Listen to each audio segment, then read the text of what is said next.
Дали ќе стане луксус летањето или пак напротив, затоа што ќе има многу луѓе кои што ќе користат, сепак ќе постојат ваков тип на услуги? Мислење чисто, Да, знам дека не можеш да го предвидиш, ама мислење. И јас, моето мислење, ако на светов му оди добро, ќе има услови да биде тоа, да има ефтини летови. Значи, му оди добро, сакам да кажам, да има економски раст, да нема војни, да има напредок, да се оптимизира се што значи expenditure. Што го врти светот ако не авионите? А пилотите кои управуваат со истите на голем дел од европските авиокомпании ќе се подготвуваат за лет со македонска апликација. Еден од креаторите на оваа апликација е денеска тука со нас и со него ќе зборуваме за она што е идно кога е летањето со авион во прашање. Овој подкаст е создаден од Здруженијето за истражување и анализи ЗМАј, а конкретно оваа епизода е поддржана од активноста на USAID за млади кои активно создаваат можности. Зборуваме со Филип Арсов. Здраво. Здраво, Јована. Како изгледа да се создаде таков тип на апликација кај нас, која што ќе се продаде на Lufthansa како Lufthansa групацијата како клиент? Затоа што јас не знаев, ама дознав дека таму спаѓаат и некои поголеми авиокомпании кои што исто така се како Аустријан и слично, кои што се можеби најпопуларни во Европа, па и кај нас ние летаме со нив, и пилотот со наша апликација ќе се подготви за лет. Па, како изгледа?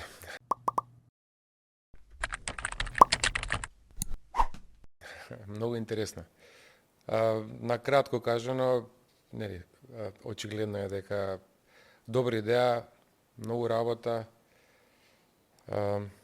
искуство, издржливост, тоа би било на кратко. Значи, како изгледа? Изгледа како една авантура која што е исполнета со неизвестности, со непознати работи, меѓутоа, можам да кажам, многу интересна авантура и нешто во кое што навистина уживам и јас и нели мојот тим.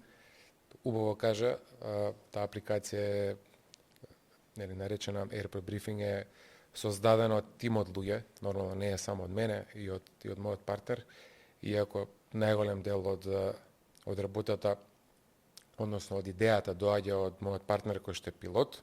Неговото име е Кочо Мојсов, тој е пилот во Qatar Airways.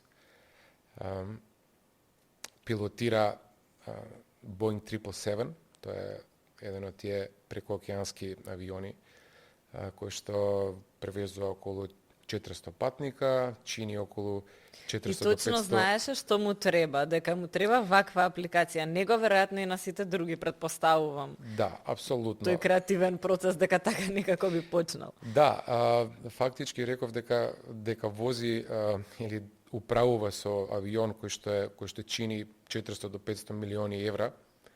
И фактички почна идејата, ова се неговите зборови, дека буквално бил фрустриран како е можно во major или one of the best, што се вика, авиокомпании на свет, управувајќи авион од нели 400 милиона евра, да се уште користи некои материјали за брифирање и за подготовка на лет, кои што се би рекло со застарена технологија, каде што нема никаков напредок, и каде што брифирањето е, да кажем, многу комплексно и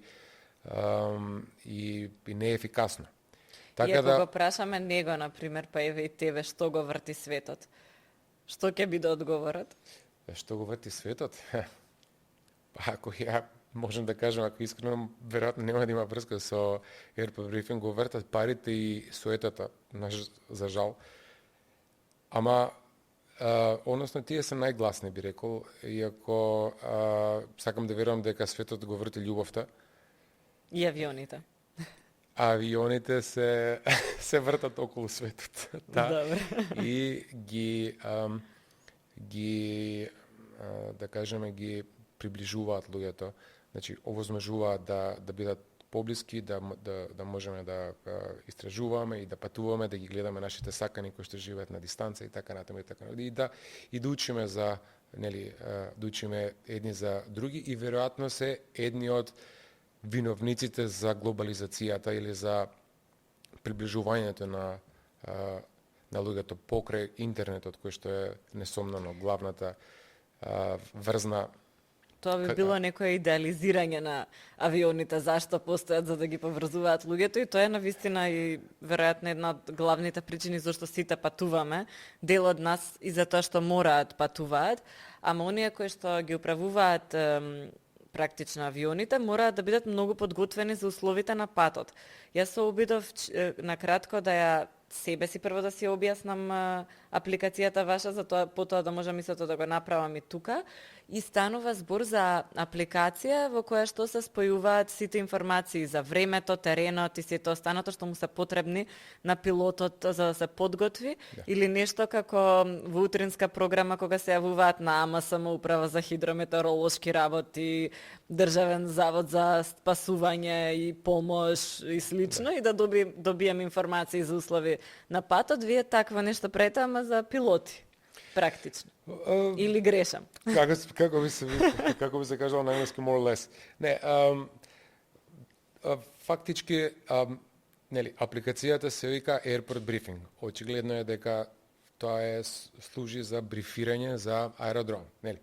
Сега правиме и нова верзија која што покрај Airport Briefing има и Route and Area and Airport Briefing, така да самото име ќе биде недоволно дескриптивно, меѓутоа Airport Briefing значи, односно служи за брифирање, за подготовка на пилотите за време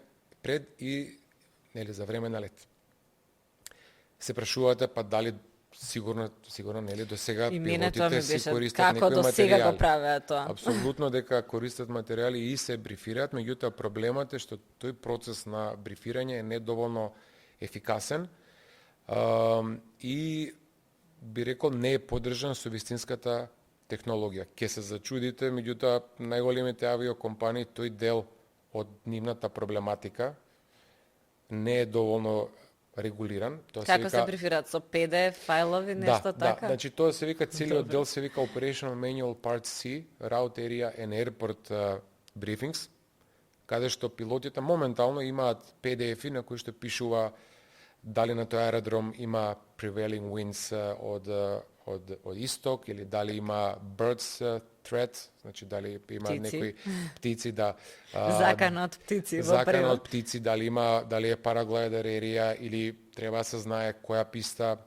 колку е широка, колку е долга, каков материјал е, какви светла има и така натаму и така натаму. Значи сите овие работи они ги имаат во PDF.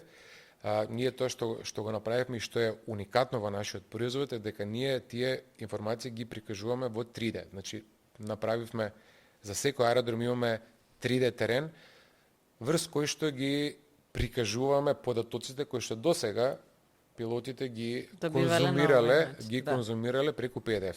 Значи не измислувате нешто ново, практично многу го подобрувате тоа што они досега го имаат и на некој начин им давате многу подобра алатка или по-юзер-френдли алатка за да се подготват. Сепак се тоа уморни луѓе на кои што юзер-френдли алатка веројатно ќе им помогне. Точно така. Едниот аспект е ефикасноста на самиот процес на брифирање. Значи, која е разликата кога учиме визуелно, односно кога ќе видиме нешто што се вика one picture is worth 1000 words, а ние викаме one moving picture бидејќи може и да е 3D интерактивно, значи кога отвараш аеродромот ти можеш да ротираш околу него. Можеш ли да ми покажеш? Затоа што вака кога слушам, добро, мислам дека ми е јасно, затоа што веќе имаме можност тоа да го правиме и со најразлични други апликации, ние како луѓе некаде да отидеш да разгледаш Google Maps и така натаму, вака ми изгледа дека ми е јасно, но би сакала да видам како тоа би изгледало кога се прашања пилоти, они се брефираат на вакви таблети. На таблет, да, тоа се вика таблет. Ова е малку поголем таблет. Најчесто имаат таблети, тоа се iOS таблети, значи се викаат Electronic Flight Bag, значи EFB device, така се вика Electronic Flight Bag, иначе уште во 2010 година пилотите преминаа на paperless девайс, односно концепт, дека не се брифираат со хартија, туку све имаат на девайс.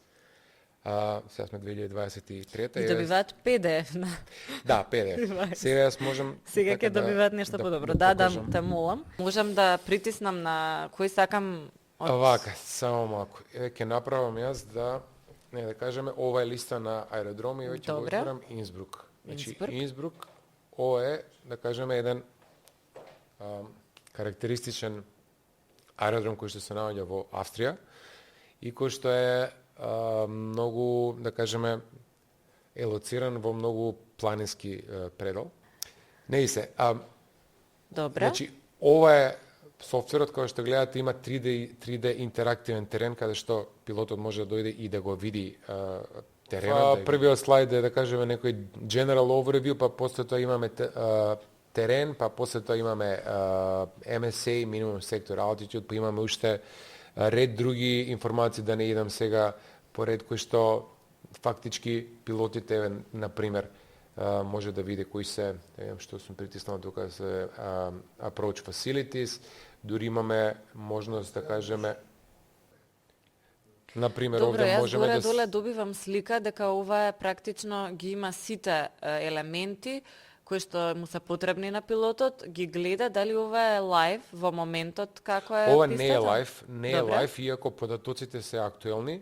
Добре. Тоа значи дека на секој 28 дена, тоа се вика со секој IRAC cycle, се апдейтуваат податоците доколку На има 4 недели. некаква промена, да.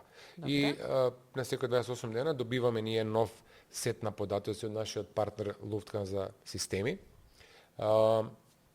И тие ги прикажуваме. Значи е up to date, само нема само не е баш live. real time податоци, се всушност само временската прогноза.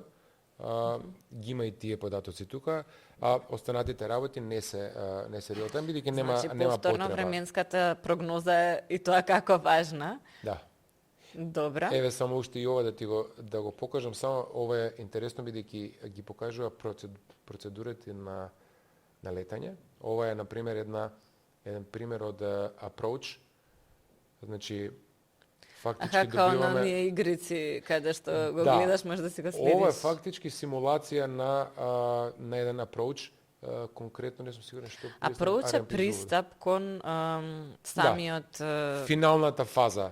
да, Значи пред слетување имаме како може да се дојде до пистата, така? така, да, имаме cruising, па имаме Извини што те arrival. преведувам, ама чисто за оние кои што не се навикнати на овој тип на терминологија, морам да ги кажам Да. македонските Ама термини. Да, има некои термини не знам ни јас како е на македонски. Имаш нели cruising, па имаш arrival, па имаш approach, па имаш фаза на условно кажам missed approach ако не успееш, па имаш touchdown, па после тоа имаш taxiing, значи да идеш на самата писта и после тоа има departure, па процедури, се кажам што Да, имаме и за вие практично ги следите во текот на сите овие фази.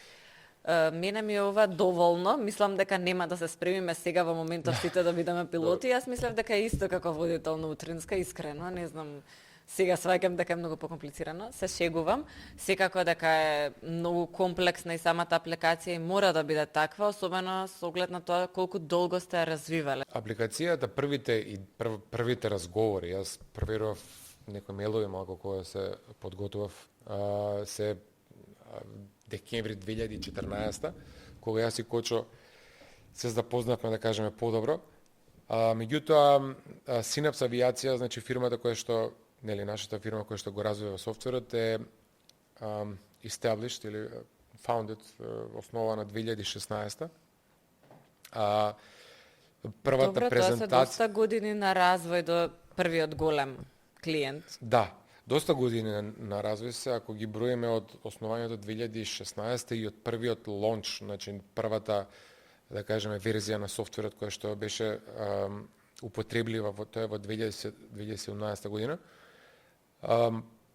Колку се тоа се 6 години, веќе 6-7 години. Има еден фактор, несомнено е дека бидејќи станува збор за aviation industry која што е поврзана со travel industry и со сите економски текови глобални, дека ковидот буквално не успори 2 до 3 години, најмалку. Значи, јас би рекол 3 години, бидејќи траеше година и пол, 2, после уште една година авиокомпаниите се опоравуваа, се Верувам, и уште... тоа ми беше едно од прашањата, дали затоа што вас во тој период од кога ја создавате, веројатно сте стигнале до некаде после 4 години, од 2016 до 2020, ви се случува ковид. Како собравте храброст и кој веруваше во вас да ве финансира во тој период? За да може да развиете, за да можете веднаш по завршувањето на кризата и кај авиокомпанијата, ќе погледнеме после и некои бројки како се оздравувала таа индустрија конкретно. Кој веруваше во вас за да ве поддржи и да верува дека ова ќе биде добро и сепак треба да се додржи? Јас би рекол, да бидам искрен, имавме малку среќа, бидејќи ние пред ковидот во 2019 добивме грант од Фондот за иновации. Тоа беше втората, да кажеме, инвестиција во нашата фирма. Првата беше 2017 група на пилоти Angel Investors, нели, инвестира во нашиот продукт и со таа прва инвестиција почевме со развојот.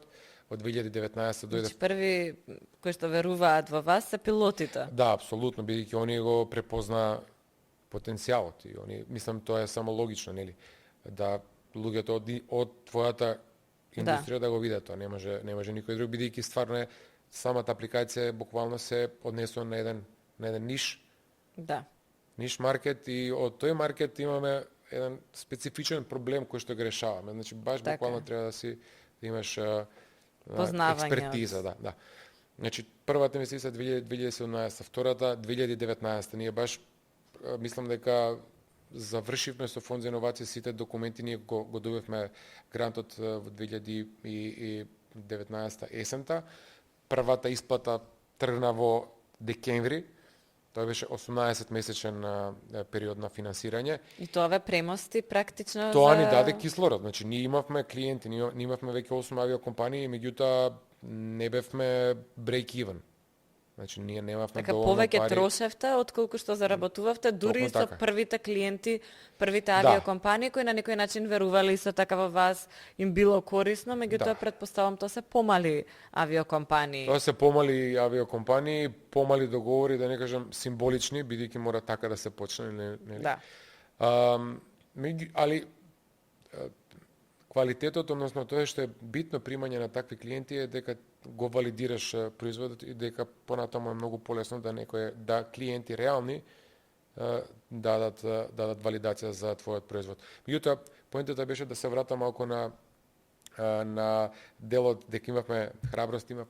Бевме, да кажем, имавме среќа и едноставно со финансиите од Фондот за иновации ние решивме дека тие година и пол, испадна 2, да направиме комплетен overhaul, односно да го преработиме софтверот во нова технологија, сменивме технологија, значи направивме апгрейд на самата технологија, меѓутоа и с целото искуство што го имавме стекнато веќе после 3,5-4 години, какви функционалности и какви подобрувања треба да направиме. Практично тие први клиенти ви даваат и некое искуство. Некој искуство ни кажува, сакаме тоа да има овој фичер, не знам што све не. И си викате, еден ден ќе биде и Lufthansa.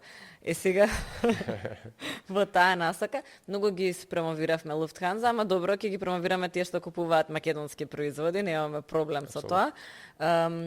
Ние гледавме некои статистики кои што велат дека авиоиндустријата се враќа на нивото од 2019, инаку тежи околу 868-870 милиарди целата индустрија, и на тоа ниво повторно се враќа некаде тек годинава во 2023 година. Баш ме интересираше дали мислиш дека дополнително ќе се ојачува оваа индустрија во иднина, затоа што они сега за нецела година го постигнуваат, да речеме, нивото од 2019, иако имале доста лоши години. Значи, 2020, 2021, значи помалку од половина остваруваат профит, и тој не знам како го прават со оглед на тоа што гледавме што се случува, дека пилотите остана едно време без работа, дека имаше ситуации каде што веројатно потоа требаше да ги вратат. Што мислиш, дали во иднина следат светли години за индустријата или не толку светли? Да, прво, сакам малку да кажам некои работи за авиоиндустријата, мислам дека ќе биде интересно да го слушнат нашите гледачи. Најпрво, авиоиндустријата е многу регулирана индустрија, значи строго регулирана и не е само што е регулирана со да кажеме од аспект на сигурност, туку исто така има многу оптимизации во неа. Стигаме до таму дека авиокомпаниите да имаат големи обрти, меѓутоа имаат многу мал профит, односно нивната профитна маржа е навистина ниска, бидејќи Имаат огромни трошоци веројатно. Имаат трошоци, ама не е само тоа, него има многу голема конкуренција во светов и се внимава на секој можен детал од тоа дали водата што ќе ја пиеме во авион ќе биде од пластика која што подебела или потенка, бидејќи со тоа заштедуваме X amount of weight. Секако кога се толку многу луѓе во прашање, секогаш мора баш да се внимава на такви детали. Спомна 800 милиарди годишно. Па рече си 900, да. 800 и нешто 900, да. Профитната маржа е фактички 2,6 или 2,8%. Што е многу помалку од некои други индустрии. Да, најдобро оваа година, 2023, најдобри перформанси има американскиот пазар со 11, нешто милиарди профит. Европскиот пазар има 5,1 милиарда профит. Азискиот маркет, например, се уште не е опоравен и оваа година е во минус, меѓутоа се претпоставува дека идната година ќе се врати во позитива. Бидејќи ме прашат дали ќе има раст, да не остане неодговорено, значи IATA, тоа е International Air Traffic Association, исто како FIFA во фудбал, нели? Предвидува дека до 2040 година ќе се дуплира бројот на патници. Значи тоа е ако оваа година, односно 2023 имаме 4 милиарда патници, во 2040 ќе има 8 милиарда патници, тоа ќе значи дека ќе имаат annual growth или годишен раст од 3,4%. Се разбира, тоа се предвидувања кои што се условени од многу фактори. Тоа е да нема ковид повторно, геополитички услови, значи дали ќе има војни, дали ќе има рецесии, дали ќе има инфлации. Така. Па тука се зборува за cyber криминал, па тука се зборува за за carbon free world, па се зборува за кој што не. Да, за кое што сите се сме најдат поборници, алтернативи, меѓутоа треба да се знае и што се губи со тоа или окей тоа, меѓутоа треба да се внимава да не колабира светот додека ние се обидуваме да одиме некаде каде што може и да не стане луксус тоа да стигнеме до најблиските. А колку технологијата ќе помогне во делот во она што го спомна да се дадат подобри услови?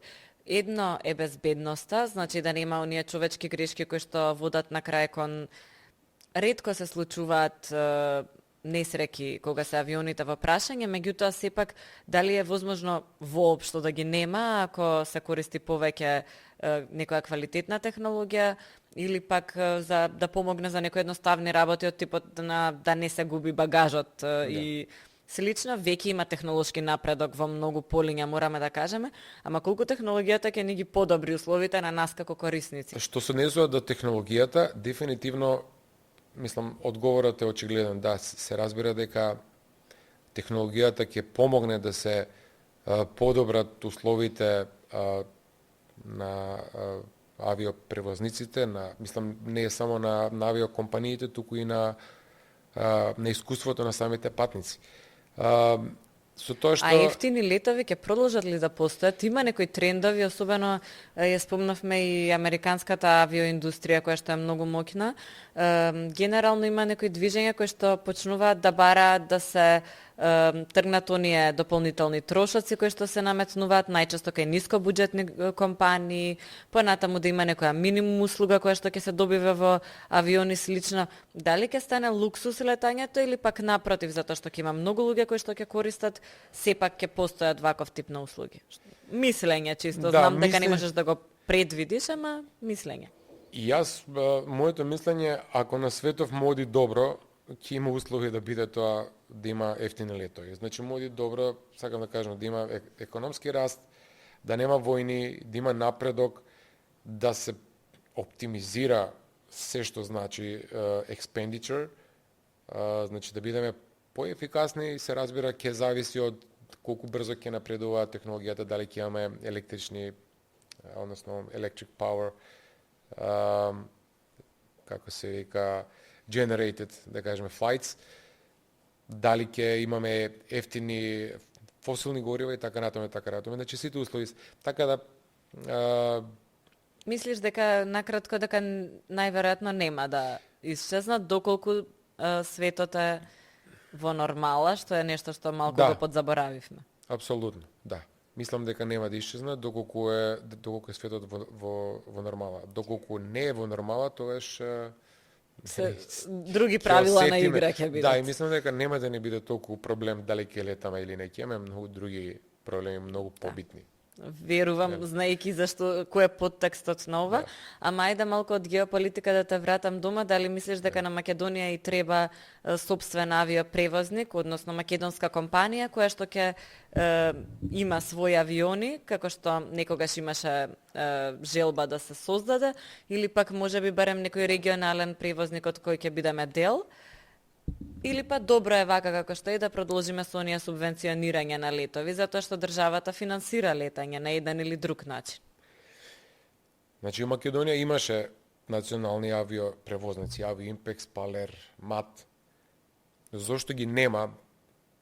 Причината е, нели, дека Нерентабилни се или да, нешто друго? апсолутно, нерентабилно, не е само Македонија, многу национални превозници се борат или се на работ на преживување, и за тоа трендот не е само, кажувам, за помалку развиени земји како што несомнено сме ние, меѓутоа и поразвиените земји и подобрите авиокомпании доживуваат турбуленции во своето постоење и затоа се организираат во кластери, значи групации на авиокомпании, како на пример Star Alliance, кај што има повеќе авиокомпании. Па и Lufthansa груп, каде што уствари практично вие имате плюс од тоа што тие се групирале и од еден извор продавате на повеќе веројатно. Така е, на пример Lufthansa групација, во таа групација има Lufthansa Airlines, Swiss Airlines, Austrian Airlines, Edelweiss,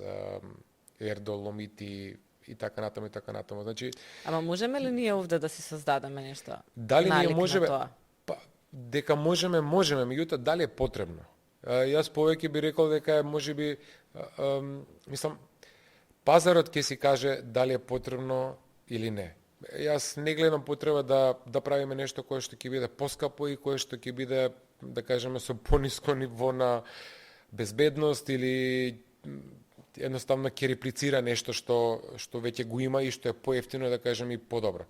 А тоа што би требало ние да имаме е едноставно... Така и ние имаме некоја тенденција да веруваме на некој германски квалитет, австрийски, па можеме и во таа насока да имаме проблем да веруваме на наша компанија, иако јас лично од патриотски побуди би сакала да има нешто локално, меѓутоа имаш право дека веќе некој тоа го работи многу добро и ќе биде тешко да се создаде нешто веројатно на такво ниво. И јас што би рекол е дека мораме да имаме квалитетна авиација од аспект дека владините авиони треба да бидат многу добро подготвени и да се одржуваат многу добро, да имаме добри пилоти кои што знаат да вакцинираат лисици или да гасат пожари или да бидат за како се вика special occasions. За тоа ни треба пилоти кои што ќе знаат да управуваат хеликоптери и така натаму. За комерцијална авиација можеме тоа да си го покриеме и со други авиопревозници, не гледам некоја посебна потреба. By the way, нашата Македонија има толку многу проблеми и на толку многу полиња треба да се инвестира, да мислам дека национален авиопревозник е некаде на крајот на листата. Би сакала малку пред да почнеме нешто да играме и да привршуваме, затоа што Јас можам, веројатно, ова е интересна тема, јас не знаев колку ќе се заинтересирам и јас за авиација, ама верувам и тие што ќе не гледаат, затоа што е нешто кое сите некогаш во животот мораме да го користиме, летањето со авион. И е секогаш интересно да се слушне дека ете и нашите компании успеваат сепак тука да бидат во игра во такви индустрии. Меѓутоа, ти не си почнал како некој кој што создава апликации за авиони, си почнал на електро. И мене ми беше интересен моментот дека не си го сакал факултетот, особено за оние кои што не слушаат и сега си мислат готово ми заврши светот и ми крахираше затоа што ја се запишав, не знам, на факултет кој што не го сакам, а се случува. Да, може би подобро да се каже не дека не го сакав, доку едноставно не најдов доволно возбуда и не ме привлече доволно. Не е баш најточно дека не сум го сакал. Факултетот кој што апсолутно мислам нуди многу позитивни работи и мене ме направи и подобар човек и подобар професионалец, нели? И дефинитивно има аспекти кои се во линија со мојот карактер и тоа што се мои, да кажеме, јаки страни. Не и се. Би рекол дека во тој период од мојот живот јас инклинирав кон повеќе кон уметничкиот аспект, кон визуелното, ме привлече веб дизајнот, имав идеја да се запишам и на архитектура, како и да е, развојот тргна во таа насока дека јас почнав да работам како фриленсер. Запиша курсеви, најразлични, Запишав се курсеви, бев у дообразуваш. FX3X, учев таму, учев Маја, сам на своја рака, нели си учев и 3D Max, почнав Тоа е да работам. нормално денеска, ама тогаш не било, мислам дека толку популарно ти кога си студирал последниве години, некако стана тренд да прифатиме дека цело време можеме да работиме на себе, да менуваме индустрии и слично. Па, Или не? не, тоа беше, и јас би рекол дека у тој период, нема да кажам дека ја бев меѓу првите кои што работел како фриленсер онлайн, ама бев веројатно еден од првите кај нас што има своја веб страна кој што орбитира околу, не знам, freelance.com или guru.com и таквите сајтови, каде што почнав да работам за некои странски клиенти, да работам 3D визуализации и тоа потоа ми даде финансиска, да кажеме, независност, си ја валидирав својата желба дека од тоа можам да живеам и да преживувам.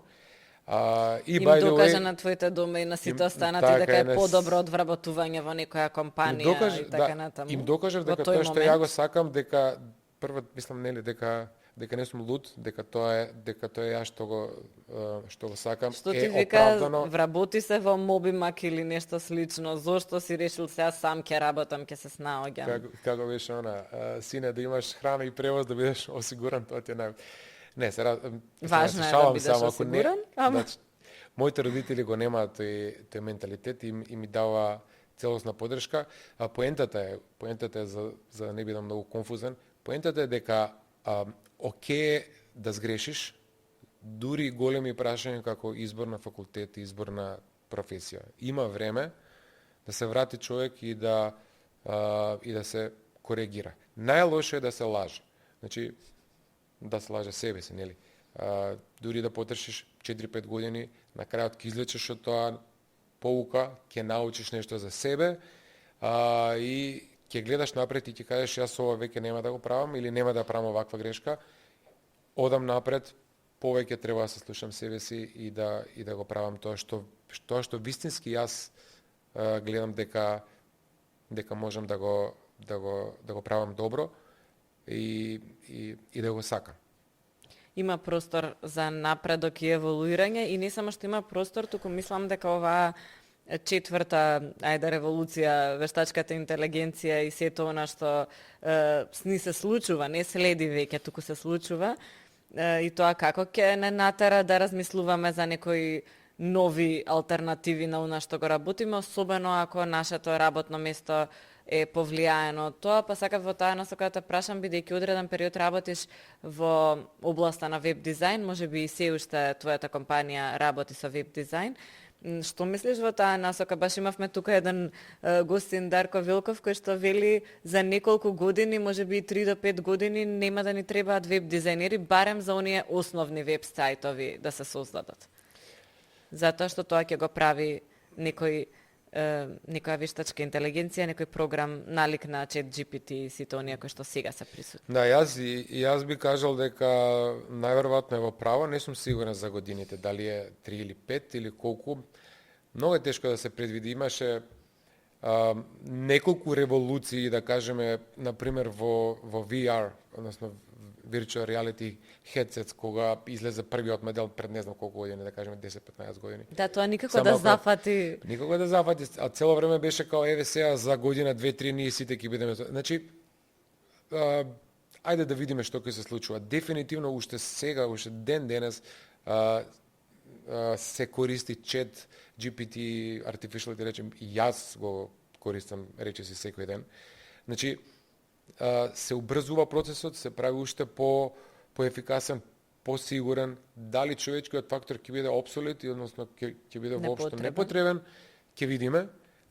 Се разбира дека тоа доаѓа, реков, не знам дали ќе биде 3 до 5 години, меѓутоа секако е природно дека ќе има промени.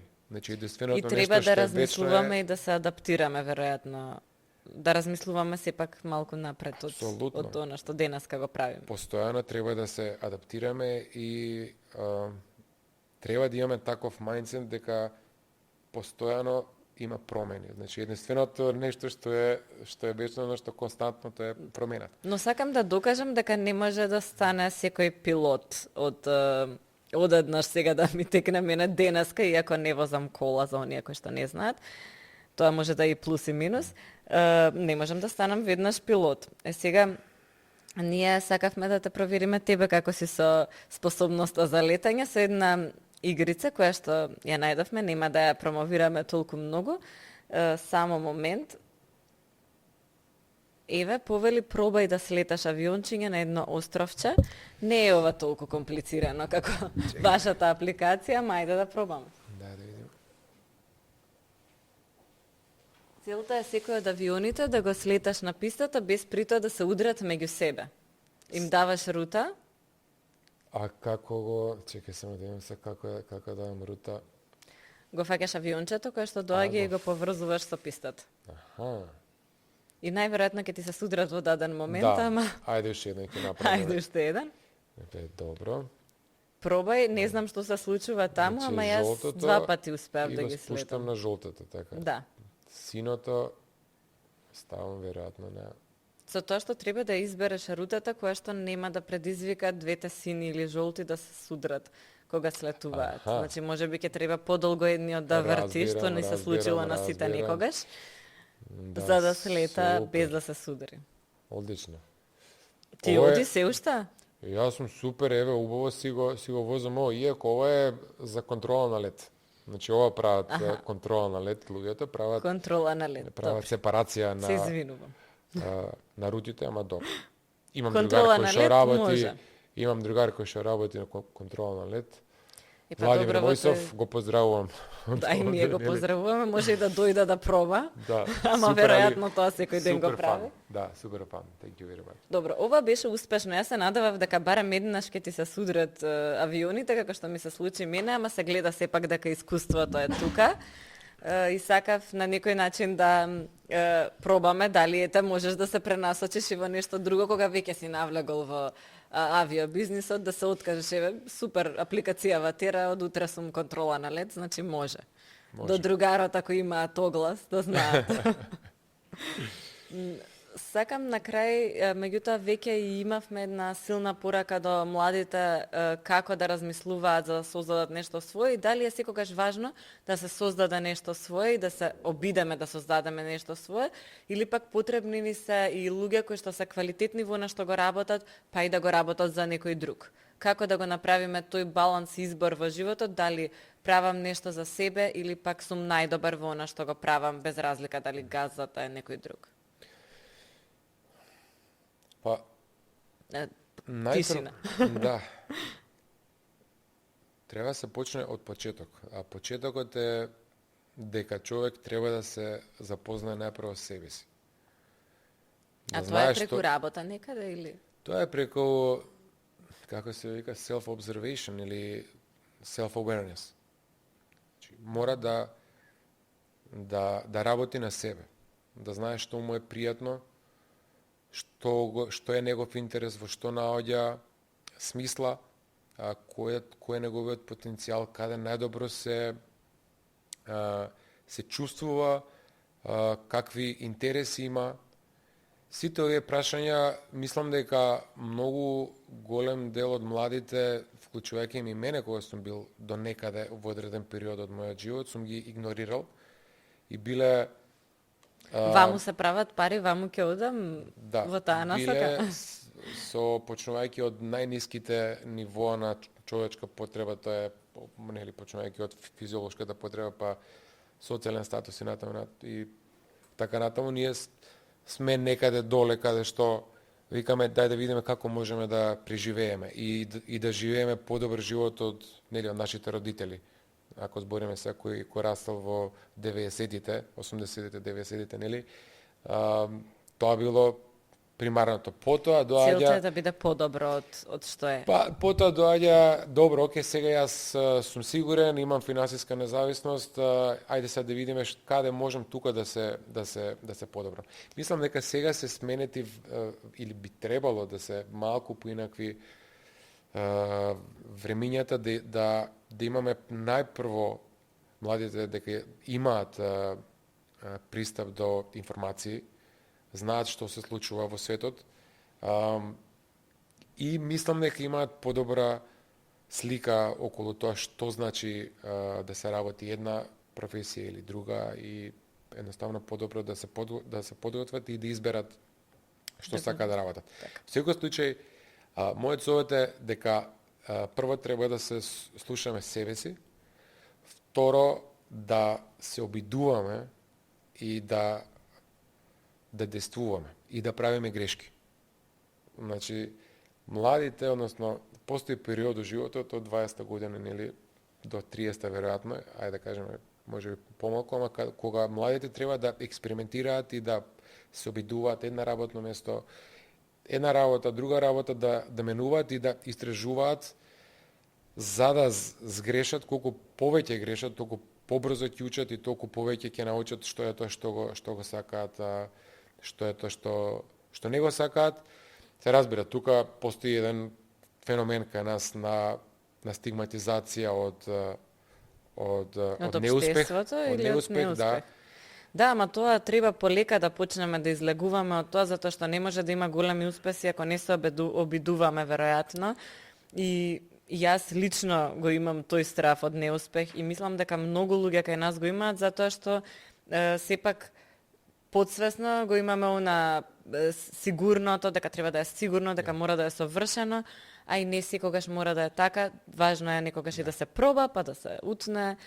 Така. И само така ќе се направи успех. Ти си утнал, така? Неколку пати, чисто на крај и завршуваме. Јас сум утнал неколку пати, да. Значи, морам да кажеме на филозофија на живење, да кажем, или ајде од тој професионален аспект. Постои еден триаголник, се вика trial, fail, learn. Trial, fail, learn. Trial, fail, learn. Значи, постојано се обидуваш, не успеваш и учиш. Тоа е кругот кој што мора да се пројде. Се разбере и јас како професионалец го имам пројдено тоа пред Airport Briefing. Имам една фирма, се вика Synapse групација, која што се уште успешно функционира и работи web development. Втората фирма е Synapse Aviation. Пред Synapse Aviation имав апликација обид со Little Jimmy Games. Тоа е една мобилна апликација за toddlers and tiaras, како се вика мали деца од 3 до 5 години. Потоа имав апликација која што се уште функционира, се вика Table Tennis Strokes, за учење пинг-понг.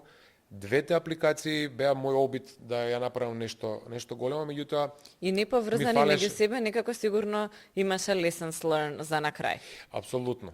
Так. Една од лекциите дека едноставно мораш да имаш доволно финанси за да го продолжиш патот, да, и за да можеш да инвестираш во промоција и во маркетинг, а не само да мислиш да имаш производ. Значи, дефинитивно многу научив од овие две искуства и од претходниот период на работа. Значи, додека стигнам јас до Airport Briefing, имам добри, не знам, 10-12 години работа, па плюс уште колку.